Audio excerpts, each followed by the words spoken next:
दुनिया की सबसे सशक्त राजधानी कब और कहां स्थापन हो रही है? जो बाप का कहना है, सुप्रीम सोल बाप का, कि मैं आता हूं तो दक्क से तुम्हारी राजधानी स्थापन कर देता हूं, है कि 80 साल लगते हैं? है नहीं, अखंड पूरी राजधानी स्थापन कर देता हूं।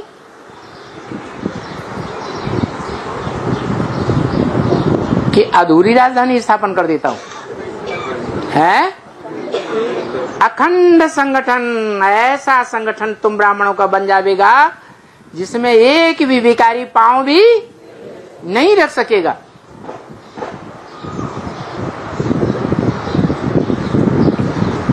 ऐसी सशक्त दुनिया की राजधानी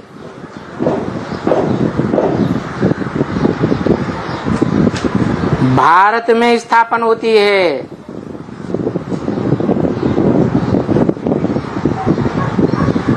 और सशक्त राजधानी स्थापन हो गई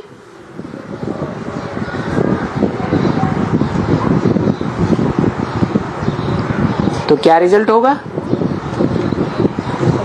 दुनिया के जो देहधारी धर्म गुरुओं के द्वारा स्थापन की हुई धर्म की मान्यताओं वाली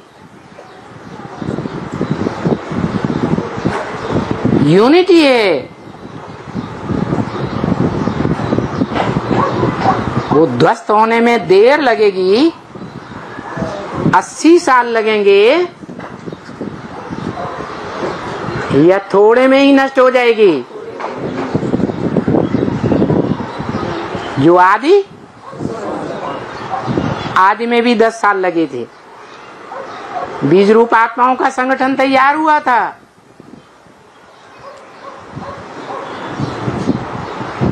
अंत में भी 10 साल ही है, परंतु वो 10 साल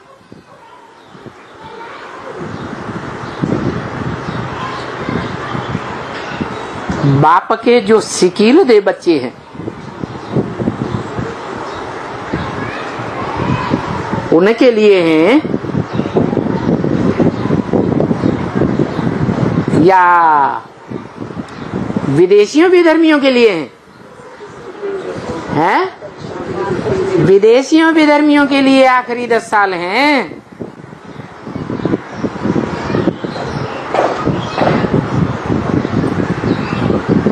जो मनुष्य सृष्टि का बीज रूप बाप और उसके बीज रूप श्रेष्ठ बच्चे हैं, उनके लिए 100 साल नहीं है,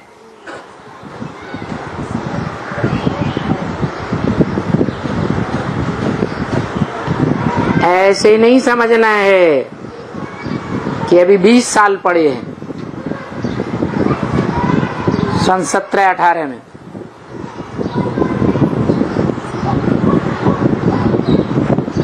वही बात इस अव्यक्त वाणी में बताई है कि अभी अंत समय है। ये बाप का संदेश 500-700 करोड़ तक पहुंचाना है कि सारी मनुष्य सृष्टि का जो एक बाप है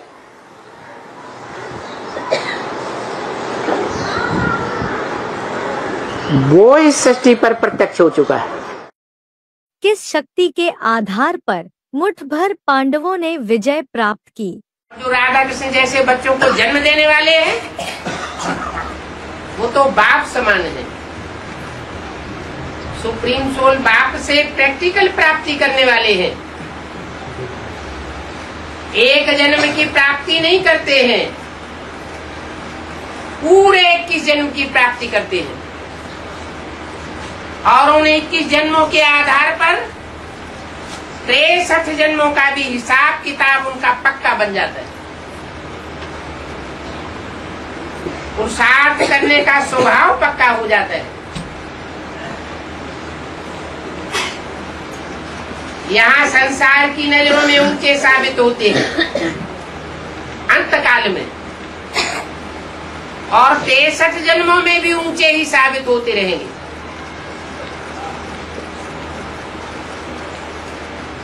बल विधर्मी आतताई आकर के आक्रमण करते हैं, तहस नहस करते हैं, तो भी उन आक्रमणकारियों की बुद्धि में बैठता है ये कोई निराली आत्मा है। वो आते हैं टिड्डी दल की तरह, लाखों की तादाद में सेना लेकर के आते हैं, और भारत के राजाएं तो बिखरे हुए होते हैं। छोटी छोटी सेना की टुकड़ियां होती हैं, आपस में संगठित भी नहीं होती, तो भी उन आतताइयों के दांत खट्टे कर देते हैं।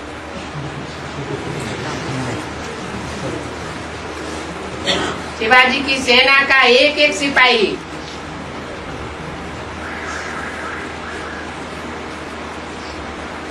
सैकड़ों से लोहा लेता था। इतना उमंग उत्साह उन्होंने कहां से भरा? इसी संगम युग में ये उमंग उत्साह भरता है। कहते हैं खुदा छप्पर फाड़ के देता है। कहा 5 पांडव और कहा 11 अक्षौणी सेना कौरवों की। शुरुआत में तो 18 अक्षौणी होती है।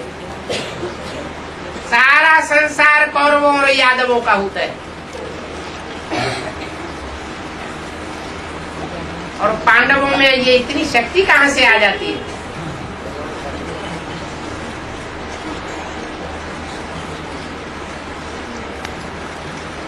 इतने विशाल हुजूम के ऊपर वो विजय प्राप्त करते हैं।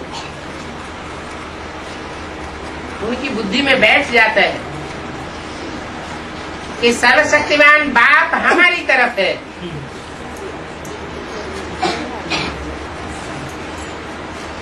हमारे पास जो शक्ति है वो किसी के पास नहीं है।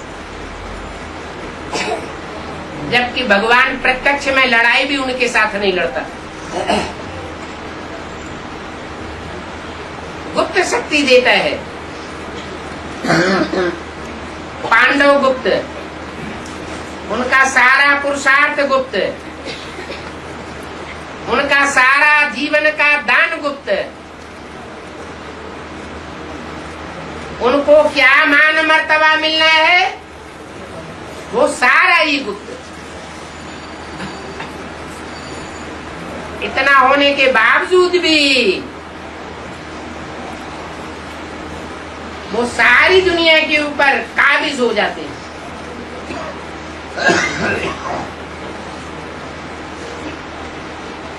अभी वो समय चल रहा है,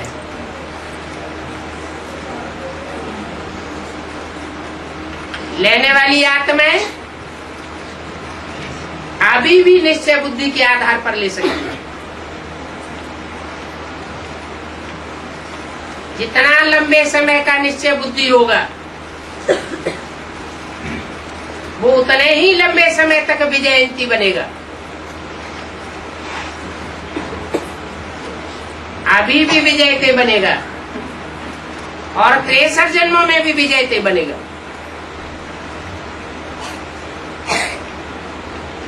कोई से हार खा नहीं सकता।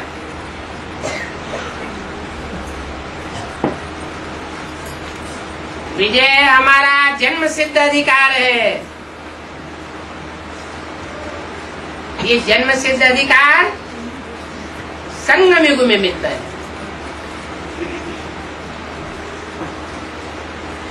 अगर ऐसा न होता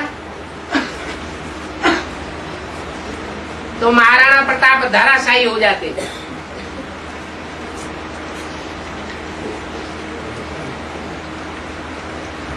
धराशायी नहीं हुए। शिवाजी धराशायी हो जाते, वो धराशायी नहीं हुए। ऐसा उमंग और उत्साह उन्होंने संगम युगी जीवन में भरा था।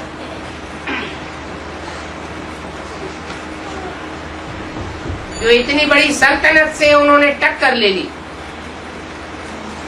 और हार नहीं मानी। यहाँ भी बाप कहते हैं, हिम्मते बच्चे मददे बाप।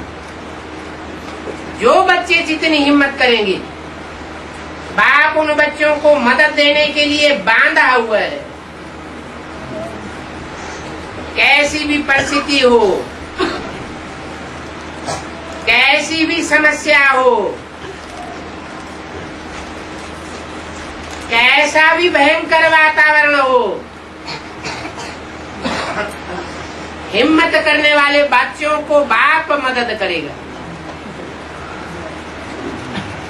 और अंत तक मदद करेगा। अंत के आगमन का संदेश कौन लेकर आएगा? भारत माता और जगदम्बा, लक्ष्मी और जगदम्बा, महाकाली, गौरी और महाकाली, महागौरी और महाकाली, दोनों आत्माओं के स्वभाव संस्कार मिलकर के जब तक एक नहीं होंगे,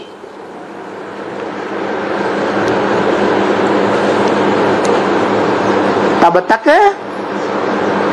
समस्या का हल होने वाला नहीं है। संपूर्ण राजधानी स्थापन नहीं हो सकती।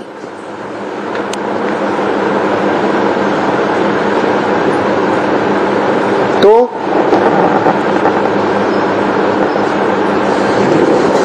लक्ष्मी और जगदम्बा दोनों में ज्यादा पावरफुल कौन है? लक्ष्मी ज्यादा पावरफुल है।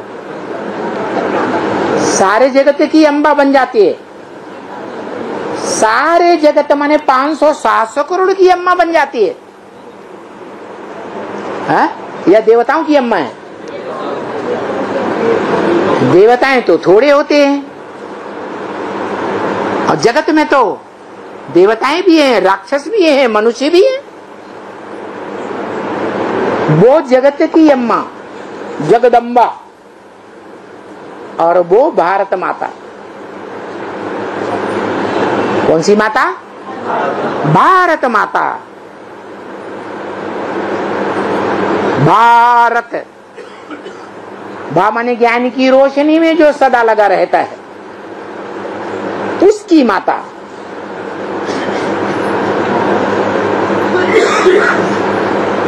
और जगत पिता,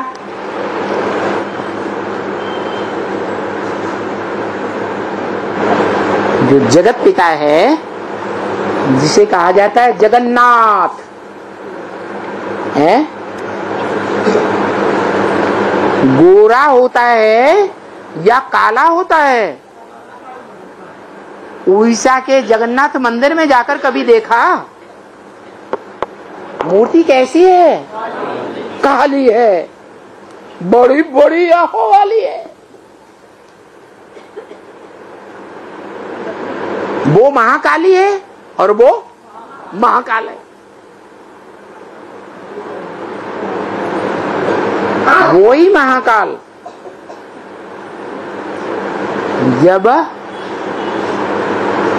महागोरा बनता है,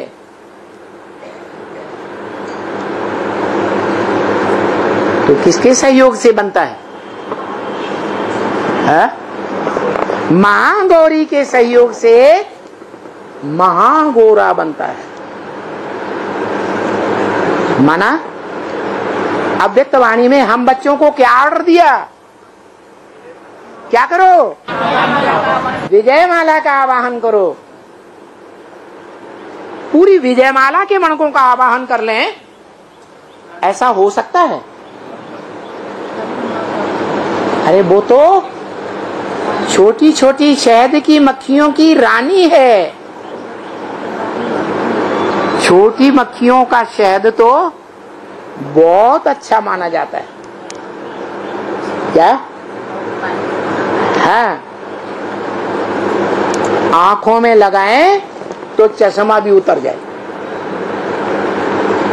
बड़ी मक्खियां भी होती हैं शहद की, होती है कि नहीं है?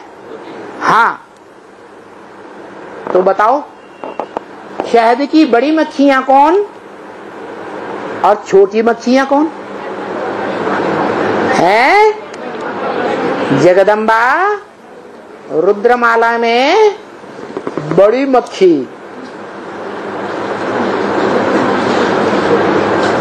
और विजय लक्ष्मी जो विजय दिलाने वाली है वो है छोटी मक्खियों की रानी। उसके लिए बोला शहद की मक्खियों की रानी निकलती है तो क्या होता है? सारा मनारा उसके पीछे पीछे आ जाता है। 2-4 दिन लगाता है या एक बार में ही आ जाता है? अभी रुद्रमाला के मणकों को तो 40 साल हो गए, आते जा रहे हैं, अभी भी आ रहे हैं कि नहीं? अभी भी आ रहे हैं। इतना लंबा टाइम। और छोटी मक्खियों की जो रानी है वो जब उड़ेगी तो 16,000 इकट्ठी हो जाएंगी। इसके लिए बोला भारत माता शिव शक्ति अवतार अंत का यही नारा है। वो आएगी मानो क्या हो गया? अंत हो गया। असली अमृत वेला कब कहें? जो अपना है आत्मा का आत्मिक शक्ति, योग बल, साइलेंस की शक्ति, उसको भूल गए हैं। क्यों कहा भूल गए? इतना भूल गए हैं कि बाप इतना जोर देते हैं अमृत बेले की याद के ऊपर, आत्मिक स्थिति में रहो। हा? नहीं, अरे अमृत बेले के पुरुषार्थ के ऊपर जोर दिया है या नहीं दिया? पुरुषार्थ में रिजल्ट क्या है? हा? अमृत बेले में ज्योति बिंदु आत्मा हूं मैं एक सितारा हूं प्रकृति के बीच में। वो सितारा कितनी देर याद रहता है? और 5 तत्वों के बने हुए साधन, 5 तत्वों के बना हुआ शरीर, 5 तत्वों के द्वारा बनाए हुए प्राकृतिक जो संबंधियों के शरीर हैं, चाहे गहरे से गहरे संबंधी हो, माता पिता बाल बच्चे, उनके शरीर ज्यादा याद आते हैं या उनकी आत्मा ज्योति बिंदु याद आती है? अमृत बेले जो भी 3-4 घंटे का टाइम दिया उसमें कौन सी स्थिति हावी रहती है? देवान की स्थिति हावी रहती है या आत्मिक स्थिति हावी रहती है? इसलिए बोला जो प्रकृति के साधन हैं, जिसे प्रकृति कहें, वो प्रकृति अपना सब कुछ तो दिखाएगी ना। क्या? सारी ताकत अपनी दिखाएगी। कौन? प्रकृति। स्वकृति नहीं। पर माने शरीर पर है या स्व है। शरीर और शरीर के 5 तत्व जिनसे ये शरीर बना है, ये भी अपना नहीं है। अंत समय में ये काम नहीं आएगा। इसलिए बोल दिया शरीर बल कैसा भी हो, आत्मा पावरफुल होनी चाहिए। क्या आत्मा पावरफुल हो जाएगी तो कितना भी वयोवृद्ध शरीर हो जाए तो भी विजयी बनेंगे, सेवाधारी बनेंगे, या प्रकृति के साधनों की सेवा लेते लेते प्रकृति में फंसने वाले बनेंगे।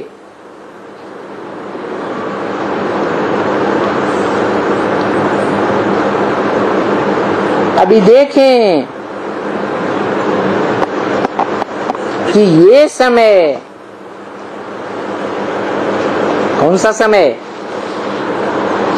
ये समय माने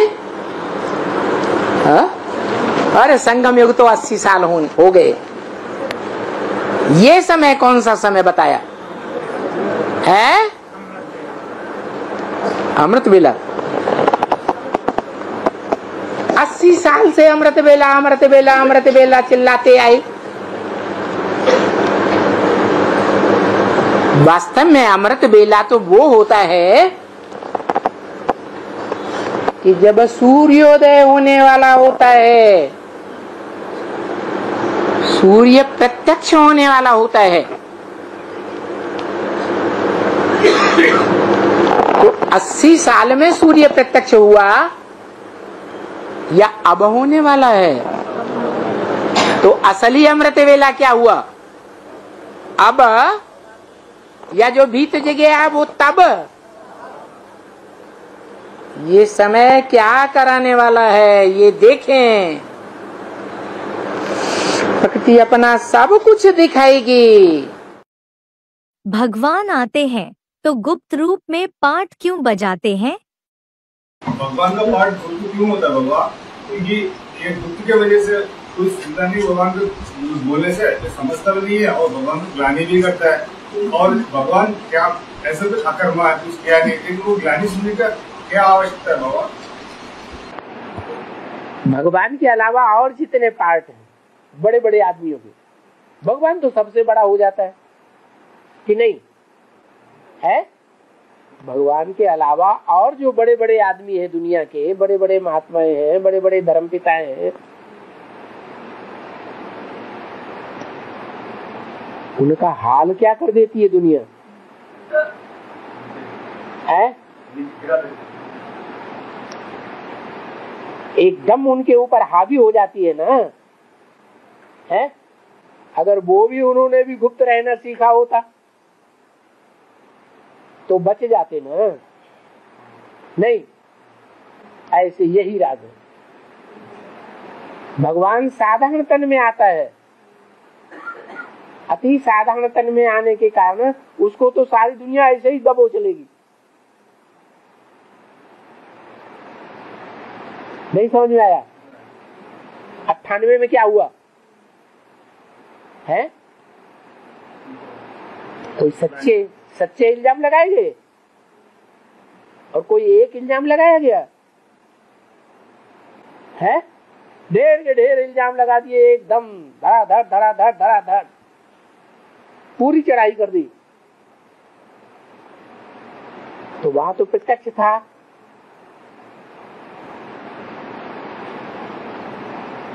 कारोबार प्रत्यक्ष था या गुप्त चल रहा था? 98 में चल रहा है, लेकिन थोड़ा पता चल गया प्रत्यक्ष था ना, इसलिए हमला हो गया। अभी अंत में तो है, अंत में तो और भी बहुत तो फिर अंडरग्राउंड नहीं हुआ जा सकता, नहीं हुआ जा सकता है। एक बार एक गलती करने के बाद फिर बार बार गलती करना जरूरी है?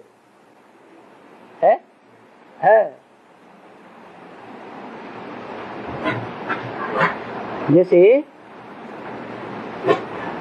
राजीव दीक्षित का नाम सुना? नहीं सुना है? राजीव, हाँ राजीव दीक्षित सुना ना? कितनी बढ़िया और सच्ची बातें बताता था। फिर बड़े बड़े जो कारोबारी हैं उनको ठेस लगी, मरवा दिया। ये बात समझ ही नहीं आती, अभी आई।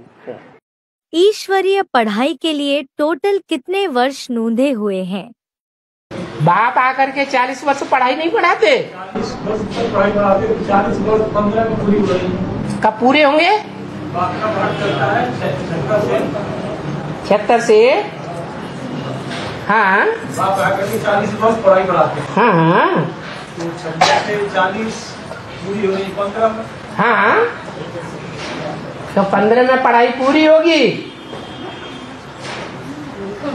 76 में बाप आए, 2016 में बाप की पढ़ाई पूरी होगी। पढ़ाई पूरी होगी और संपूर्णता भी शुरू हो जाएगी। 76 में आए, 76 का बाप का पाठ प्रत्यक्ष हुआ, प्रत्यक्षता वर्ष ब्राह्मणों की दुनिया में मनाया और 77 में संपूर्णता वर्ष मनाया। तो 77 में संपूर्णता वर्ष मनाया, लेकिन प्रैक्टिकल में संपूर्णता वर्ष क्या हुआ? हुआ नहीं हुआ? कब होता है? जब 40 वर्ष की पढ़ाई पूरी हो, तब 2017 में संपूर्ण आत्मा कोई बनेगी। इसलिए 40 वर्ष पढ़ाई के नुदे हुए हैं। इसलिए बोला तुम बच्चों को तमो प्रधान से सतो प्रधान बनने में 40 वर्ष लगते हैं।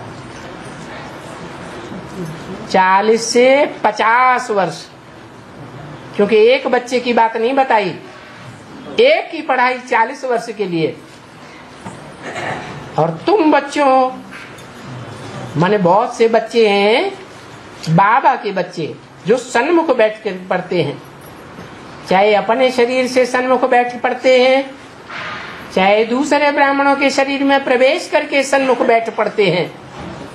उन सब के लिए बोला कि 40 से 50 वर्ष तुम बच्चों को तमो प्रधान से सतो प्रधान बनने में लगते हैं। तो कब पूरे हुए हैं? हाँ, 2027-28 में जो भी जन्म लेने वाले बच्चे हैं सतयुग में, और जो भी उनको जन्म देने वाले आत्मा रूपी बच्चे हैं संपन्न आत्मा, वो तमो प्रधान से सतो प्रधान बन जाएंगे। बाप का काम पूरा हो जाएगा। हमारी आवाज भगवान तक कैसे पहुंच सकती है? बाप कहते मीठे बच्चों, कभी मुख से हे भगवान नहीं कहना। और भक्त लोग तो कहेंगे ये तो बड़ा नास्तिक है। तो मुख से भगवान हे भगवान कहने से क्या भगवान के पास आवाज पहुंच जाती है? मस्जिद में मुल्ला जी कितनी जोर से बम लगाते हैं, लाउड स्पीकर लगाते हैं, आवाज पहुंचती है क्या? अरे ये 5 तत्वों की आवाज जो सदैव 5 तत्वों से परे रहने वाला है, इस दुनिया में आता है तो भी ऊंचे से ऊंची स्टेज में रहने वाला है, वाणी से परे की स्टेज में रहने वाला है। उसके पास वाणी की आवाज कैसे पहुंचेगी? कौन सी आवाज पहुंचेगी? बाप कहते हैं बच्चे अपन को आत्मा समझ है, मुझे याद करो तो तुम्हारी आवाज मेरे पास तक पहुंचेगी। इसका मतलब कीर्तन करते हैं, आवाज करते हैं, हे भगवान हे भगवान, हे प्रभु चिल्लाते हैं, वो ज्ञान की बात नहीं है। ये हे भगवान आदि कहना ये भी ईविल हो गया।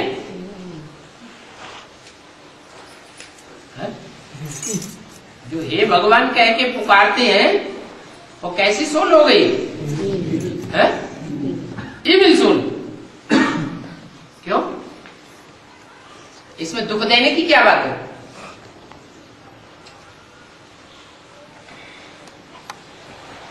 अरे हे भगवान कह के बुलाया तो इसमें दुख देने की क्या बात हुई? दुख देने की ये बात हुई जब कहा जाता है हे भगवान, इसका मतलब इसके सामने है कहीं, इसकी आवाज भगवान के पास पहुंच रही है, तो सर्वव्यापी हो गया ना।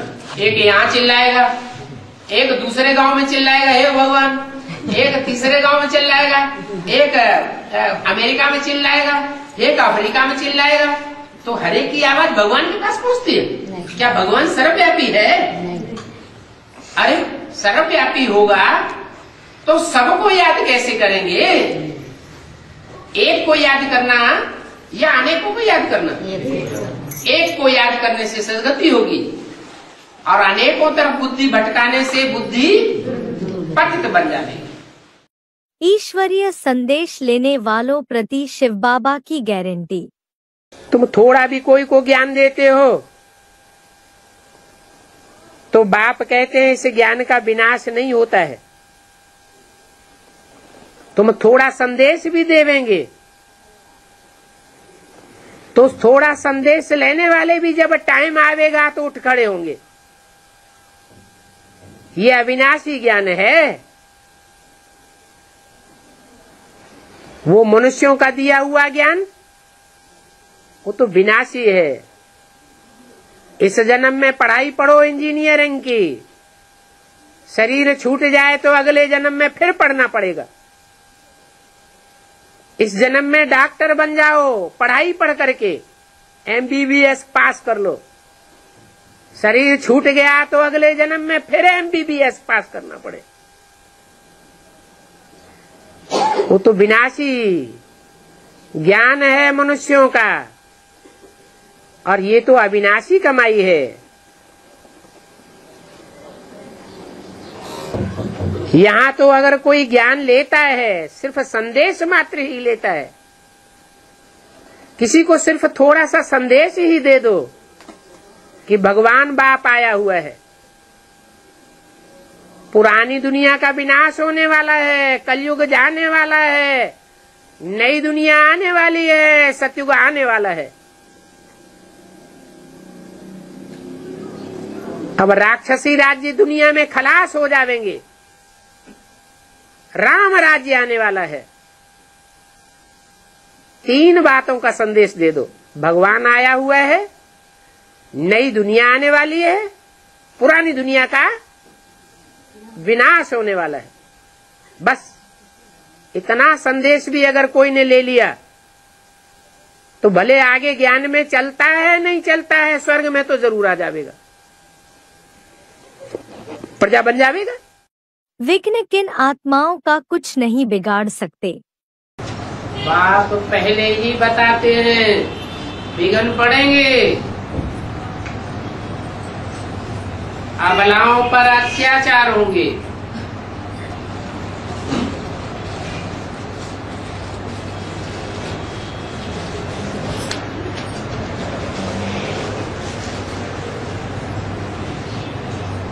अबलाओं पर अत्याचार होंगे। जो प्रबल हैं उनके ऊपर अत्याचार नहीं होंगे।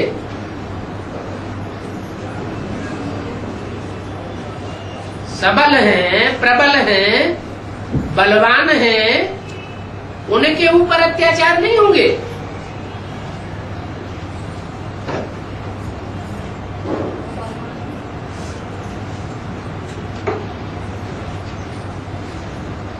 अबलाएं बलहीन हैं,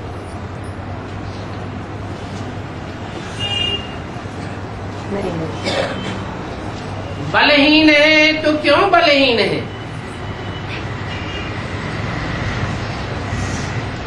अबला कलयुग में स्त्री जाति को कहा जाता है।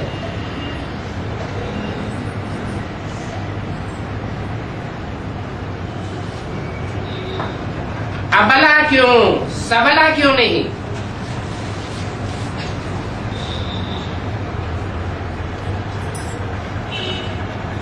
अगर भगवान बाप आ जाए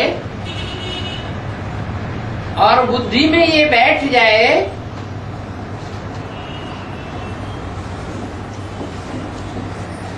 कि साक्षात शिव भगवान आया हुआ है,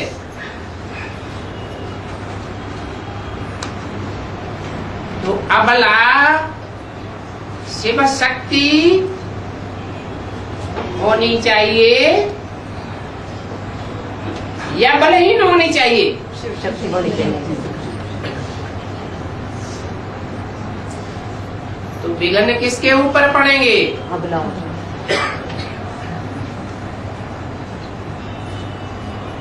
जिन्होंने पक्का फैसला कर लिया है कि मैं तो शिव बाप की शक्ति हूँ, विघ्न उनका कुछ भी नहीं बिगाड़ सकते। तो बाप ने ये घोषणा किसके लिए की? विघ्न पड़ेंगे पहले ही बताते हैं। इसके लिए की अबलाओं के लिए ये घोषणा कर दी, उन पर अत्याचार होंगे। महामृत्यु के समय किस बात पर मुख्य ध्यान देना है? तो 20 साल का इंतजार करने वालों बच्चों में नहीं रहना चाहिए। वो देह अभिमानी बच्चे हैं जो 20 साल का इंतजार करेंगे कि 20 साल में दुनिया का विनाश होगा। देही अभिमानी स्थिति रहे। स्थिति कैसी होनी चाहिए?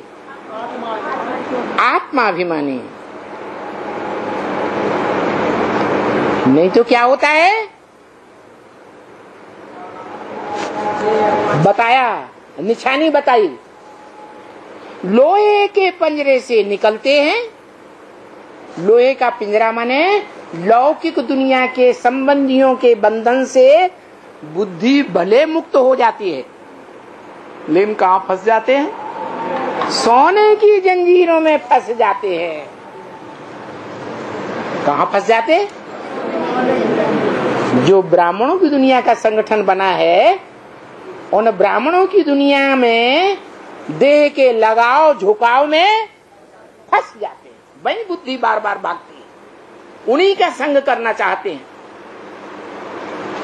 बाप को भूल जाते हैं।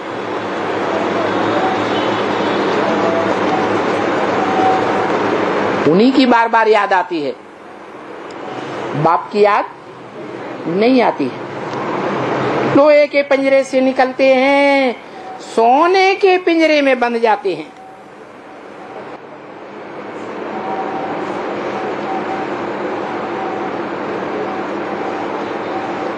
तो क्या करना है? लोहे से निकाल के सोने के में नहीं बंद। मान लो पूरा परिवार ज्ञान में चलता है, पूरे परिवार के सभी भांति ज्ञान में चलते हैं, तो अपने को देखना है बुद्धि ज्यादा कहाँ फंसी रहती है?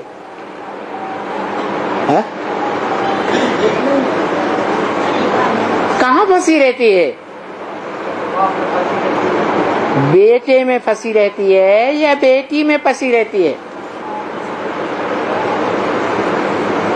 माता में फंसी रहती है या बेटे की बहू में फंसी रहती है?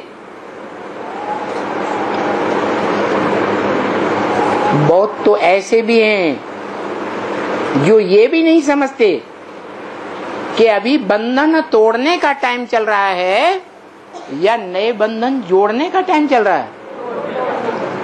और तोड़ने के टाइम पर कोई नए नए जोड़ता रहे। भले बच्चा ज्ञान में चलता है, सब जानते हैं हाँ ज्ञान में चलता है, फिर भी बच्चे की शादी आई, लड़की बड़ी सुंदर है, घर बड़ा धनाढ्य है, आहा, लट्टू हो जाते हैं। तो सोने के पिंजरे में गए या नहीं गए? इन पिंजरों से भी मुक्त होकर के फरिश्ता बन करके, क्योंकि फरिश्तों का इस दुनिया में कोई के साथ कोई देह का रिश्ता नहीं होता। मेरी बहू, मेरा दामाद, मेरा ये, मेरा वो।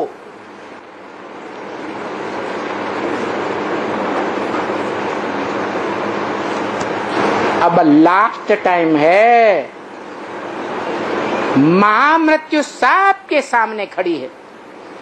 क्या सामान्य मृत्यु तो जन्म जन्मांतर होती रही, तो क्या होता रहा? अंतमते सोगते होती रही। अभी भी क्या होगा? अभी तो महामृत्यु है। महामृत्यु सामने खड़ी है, आई के आई। तो क्या करना है? अब महामृत्यु के समय अंत में क्या करना है? एक बाप तो एक बार के बाप को ही याद करना। अरे हम तुम्हें हेर हैं, तुम नहीं हेरो, ऐसे क्यों भय अधीर?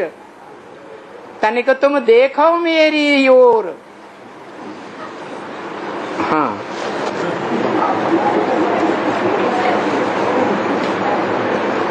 क्या बात बताई?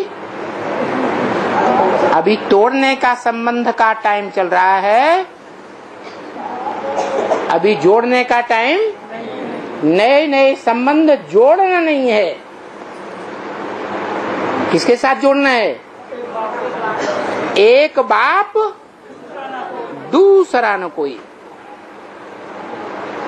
अब नहीं तो कब नहीं। 80 साल से ये बोलते चले आए, अब नहीं तो कब नहीं। अब ये लास्ट संदेश है। क्या? इसके बाद फिर बच्चों के लिए कोई संदेश और दुनिया के लिए भी कोई संदेश नहीं होगा। महाशिवरात्रि के समय सूर्यवंशी बच्चों का कर्तव्य। जब महाशिवरात्रि होगा तब सूर्यवंशी बच्चों का क्या जिम्मेवारी होगा? असल सूर्यवंशी कितने हैं? 50 हैं? 50 असल 50 वो सूर्यवंशी असल होंगे, वो 84 जन्मों में बाप के साथ ही होकर के रहेंगे या और धर्मों से कन्वर्ट होंगे? वो कितने? 50,000 है। हाँ,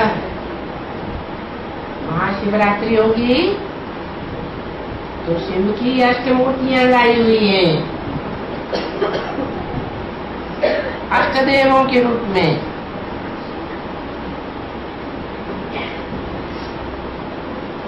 वो एक ही परिवार की इकाई होगी।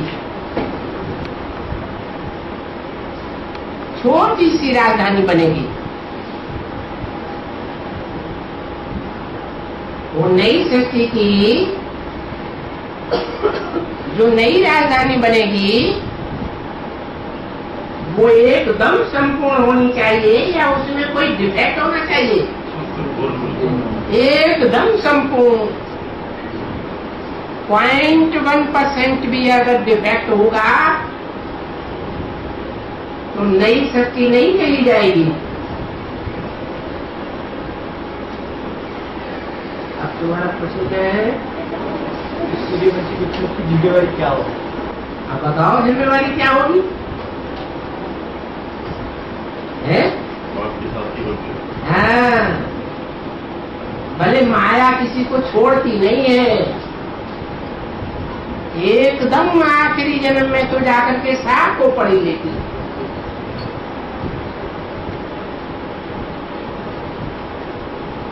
यूपी यूपी की माताएं तो आज तक भी गीत गाती है। माया नजरिया मारी गई, ब्रह्मा को मारी, विष्णु को मारी, शंकर की दाढ़ी हिलाई गई।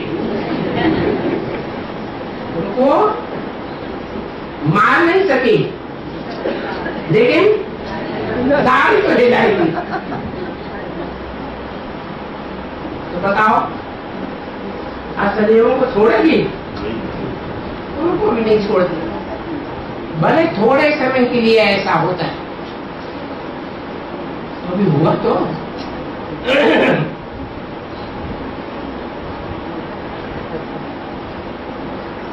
बीज रूप में उन धर्मों में कन्वर्ट होने के वो संस्कार कुछ समय के बीज रूप में उन शरीरों में भी पड़े रहते।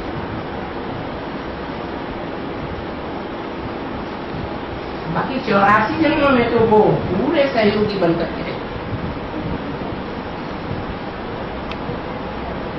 आज्ञाकारी, वफादार, फरमानबरदार, ईमानदार।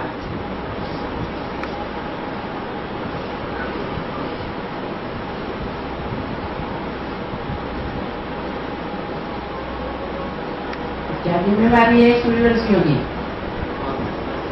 है?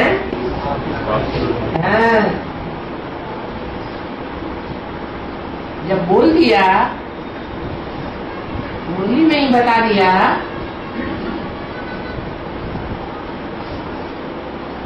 इस सृष्टि पर सदा कायम कोई चीज नहीं है। सदा कायम कौन है? अष्टदेव भी सदा कायम नहीं, एक शिव बाबा ही सदा कायम है। तो जो सदा कायम है उसका साथी बन करके रहना चाहिए ना। आज्ञाकारी, वफादार, फरमानबरदार बन करके रहना चाहिए ना। ये खास जिम्मेवारी है। नई दुनिया के संगठन में कौन जा सकेंगे और कौन उस संगठन से वंचित रह जावेंगे? अभी तुमको तो पता है कि भगवान बाप आकर के हम आत्माओं के लिए नई सृष्टि रूपी मकान बनाए रहे हैं। बच्चों के लिए नया मकान बनता है तो खुशी होती है ना। तुम भी कहेंगे हमारे लिए हमारी नई दुनिया बन रही है।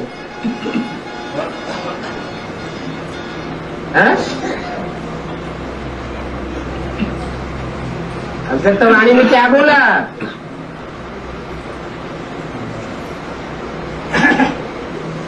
बाप दादा ने तुम बच्चों को नई दुनिया की सौगात दी है,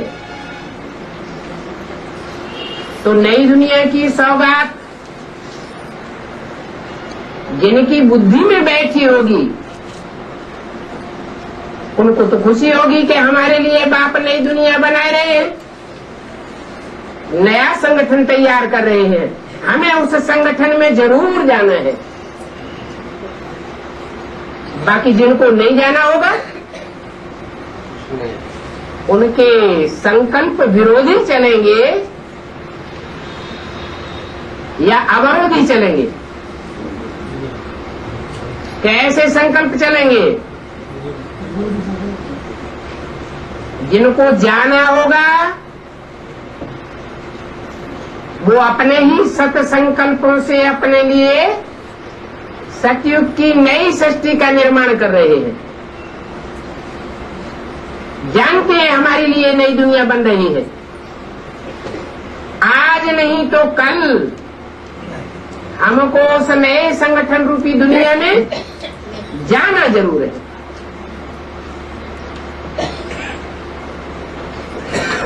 उस दुनिया का नाम क्या है?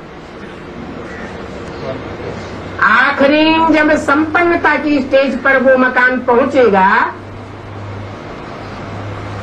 क्योंकि अभी जो सौगात दी है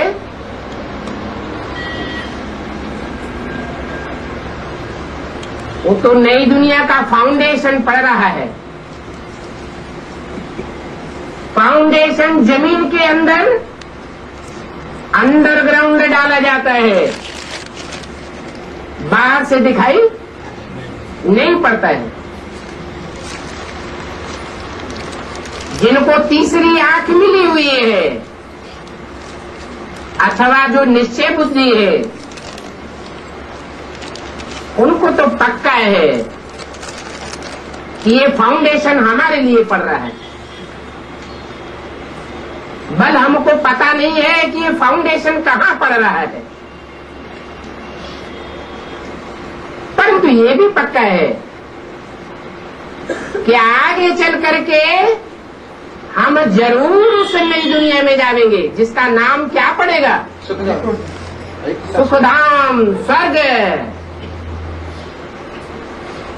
तो जानते हैं कब हम उस नई दुनिया में जाएंगे? जब स्वर्ग, जैसा नाम वैसा काम करेंगे। कैसा काम करेंगे?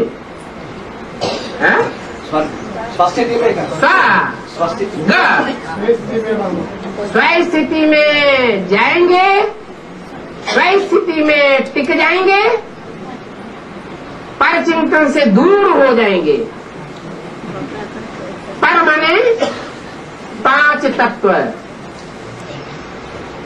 पर माने माया रावण, इनकी स्मृति से परे हो जाएंगे, पराये राज्य से परे हो जाएंगे।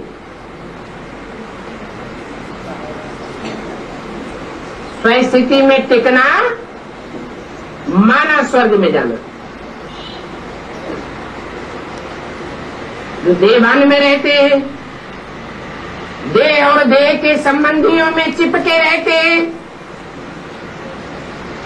उनको इस दुनिया की, नई दुनिया की अनुभूति नहीं होगी। विपरीत संकल्प चल पड़ेंगे। इसलिए वो सन्यासी भक्ति मार्ग में आज भी कहते हैं स्वर्ग के सुख काक विष्टा समान। हमें स्वर्ग के सुख नहीं चाहिए। ऐसे क्यों कहते हैं?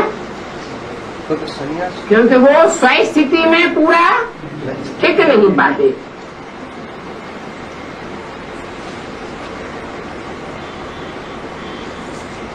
तो नाम ही है स्वर्ग। जैसा नाम है वैसा रूप धारण करना पड़े। सहनशीलता की सही परिभाषा और सहनशील आत्मा की निशानी। सहनशीलता और सरलता कोई भी कार्य को सफल बना दी।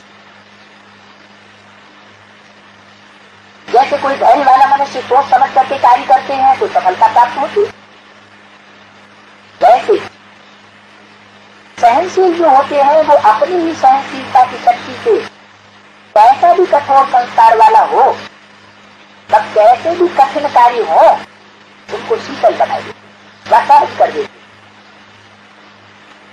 सहनशीलता का गुण जिसमें होगा वो गंभीर भी जरूर होगा। जो गंभीर होता है वो गहराई में जाने वाला होता है, और जो गहराई में जाने वाला होता है वो कोई भी कार्य में कब घबराएगा नहीं, गहराई में जाकर के सफलता प्राप्त करेगा। सहनशीलता जरूर बहिर्मुखता के वाइब्रेशन को नहीं कहेंगे। बहिर्मुखता का वाइब्रेशन नहीं, लेकिन मन के संकल्प जो उत्पन्न होते हैं, उन संकल्पों की उत्पत्ति को देख करके भी नहीं घबराएंगे। अपनी सहनशीलता से सामना करेंगे। और सहनशीलता के गुण वाले सूरत से क्या दिखाई देंगे? जिसमें सहनशीलता का गुण होता है वो सूरत से सदैव संतुष्ट दिखाई देंगे। उनके नयन चैन कभी भी असंतुष्टता भी नहीं दिखाई देंगे। तो जो स्वयं संतुष्ट मूर्त रहते हैं वो औरों को भी संतुष्ट बनाएंगे, और चलते फिरते वो फरिश्ता अनुभव होगा। सहनशीलता बहुत मुख्य धारणा है। जितनी सहनशीलता अपने में देखेंगे उतना समझो सहन से भी कर सकते हैं और दूसरे भी कर सकते हैं। संतुष्ट होना हमारा सफलता पाना।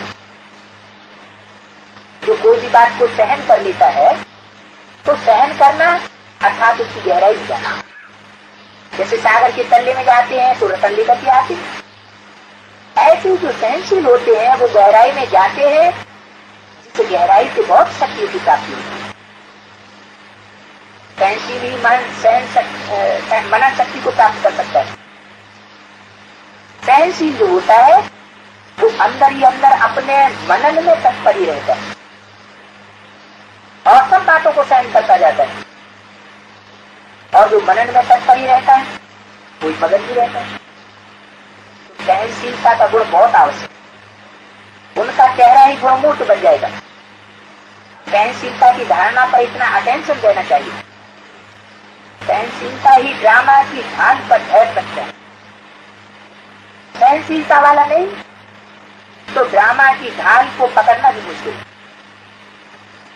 सहनशीलता वाला ही साक्षी बन सकता है और ड्रामा की ढाल को पकड़ सकता है। सोमनाथ मंदिर के शिवलिंग में जड़ित हीरे का रहस्य। सोमनाथ के मंदिर में पत्थर के लिंगाकार में हीरा दिखाया गया था। वो हीरा किसकी यादगार है? निराकार की यादगार। निराकार हीरो पार्ट बजाता है। हीरा तो हीरो पार्टधारी की यादगार है और हीरा पत्थर है या नहीं।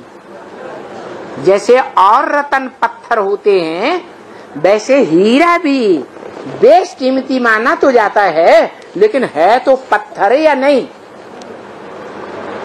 और शिव ज्योति बिंदु आत्माओं का बाप त्रिकालदर्शी, क्योंकि जन्म मरण के चक्र से न्यारा है इसलिए त्रिकालदर्शी है। वो पत्थर बुद्धि बनता है, तो पत्थर क्यों कह दिया? हीरा जो सोमनाथ के मंदिर में लिंगाकार पत्थर में जड़ा हुआ था, वो हीरा शिव ज्योति बिंदु की यादगार है। वो शिव बाप की आत्मा सुप्रीम सोल दादा लेखराज ब्रह्मा के तन में ब्रह्म वाक्य बोल कर गई। वेद वाक्य वेद वाणी बोल कर गई। वो वाक्य भूल गया क्या? न मैं पूज्य बनता हूं न मैं पुजारी बनता हूं। तो सोमनाथ के मंदिर में जो लिंगाकार पत्थर में हीरा रखा हुआ था वो शिव की यादगार है, अखूट ज्ञान के भंडार की यादगार है, या अखूट योगी की यादगार है? अखूट योगी की यादगार है। जब तक संगम युग रहेगा उसका योग अखूट है। इसलिए मुरली में बोला छोटा रूप याद नहीं आता है, बिंदु रूप याद नहीं आता है, तो क्या करो? बड़े रूप को याद करो। अरे बड़े रूप को पहचाना है या नहीं पहचाना? पहचाना है तो याद करो।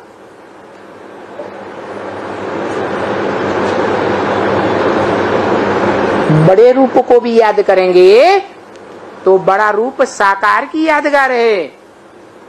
साकार को सगुण कहा जाता है। रामायण में भी लिखा है सगुण ही अगुण ही नहीं कछु भेदा। साकार और निराकार में कोई भेद नहीं है। जो साकार है वही निराकार है, जो निराकार है वही संसार में साकार है। क्यों? क्योंकि निराकार का विरुद्ध है इस दुनिया में आने के बाद। मैं तुम बच्चों को आप समान बनाकर जाऊंगा। क्या बनाकर जाएगा? नंबर बार माने निराकारी, निर्विकारी, निरहंकारी। अव्वल नंबर कोई बच्चे को बनाएगा।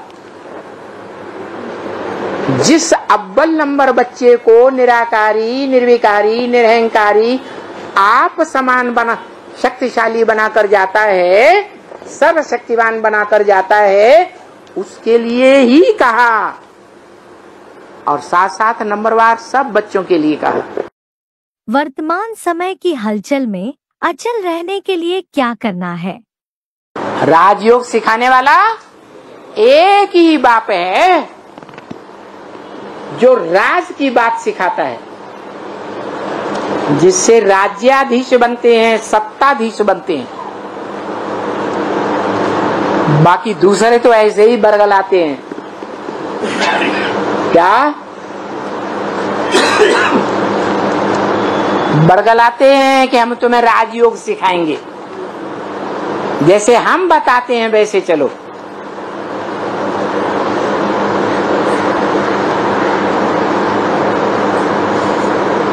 चाहे वो संगम युग में कोई भी अलग अलग पार्टियां बनाकर बैठे, जो बाबा ने ब्रह्मा मुख से मुरली में ही बता दिया, 8 राजाइयां स्पष्ट दिखाई देंगी। क्या तुम ब्राह्मणों में, ब्राह्मणों की दुनिया में ऐसा समय भी आने वाला है, कितने संगठन रूपी राजाइयां दिखाई पड़ेंगी? 8।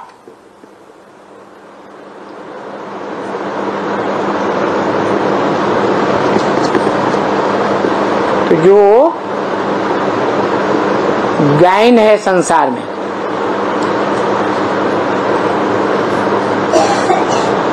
यूनाइटेड भी स्टैंड, डिवाइडेड भी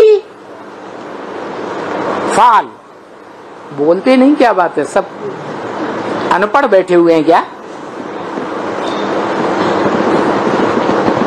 यूनाइटेड माने संगठित, संगठित होकर के रहेंगे, एक बाप के बच्चे बनकर रहेंगे। एक बाप के बच्चे आपस में भाई भाई, भ्रातृत्व भाव, तो खड़े रहेंगे। जो बोला अचल रहना है, चाहे कोई भी बम फटे, चाहे परमात्मा बम बड़े से बड़ा फटे। क्या एक बाप के संबंध के आधार पर संगठित बने रहेंगे, आपस में भाई भाई बन करके रहेंगे, आत्मा आत्मा भाई भाई बन करके रहेंगे, आत्मिक स्थिति में रहेंगे, तो क्या होगा? यूनाइटेड भी स्टैंड, अचल रहेंगे, अधिक रहेंगे। कोई भी बड़े से बड़ा बाम बगलानी का फूटता रहे, हमारे ऊपर कोई किसी का असर होने वाला नहीं है। इसलिए बोला हलचल भी नहीं, अचल रहना है। क्योंकि अब कहाँ जाना है? अंतमते सोगते हो जाएगी। अगर अंतिम समय में आत्मिक स्थिति से हिल गए तो हलचल में आ गए या अचल रहे? हलचल में आ गए, अचल नहीं कहा जाएगा। क्योंकि अचल अखंड आत्मा के अभिमान में रहने वाली आत्माएं हैं, वो बच्चों के लिए अंत समय का क्या गायन है? अब घर जाना है। अंत समय में सबके मन के अंदर क्या बात पक्की होनी चाहिए? अब घर जाना है। और आगे पीछे 500-700 करोड़ को घर जाना है, यह सिर्फ हम बच्चों को जाना है? अब घर जाना है, लेकिन अभी किसके लिए कहा? अभी फिलहाल किसके लिए बोल रहे हैं? बच्चों के लिए कहा। अचल रहना है। ये बम फटे चाहे कुछ भी फटे, कोई के ग्लानि के प्रभाव में नहीं आना है। अगर प्रभावित हो गए तो जिनसे प्रभावित हो जाएंगे उनकी प्रजा बनना पड़ेगा।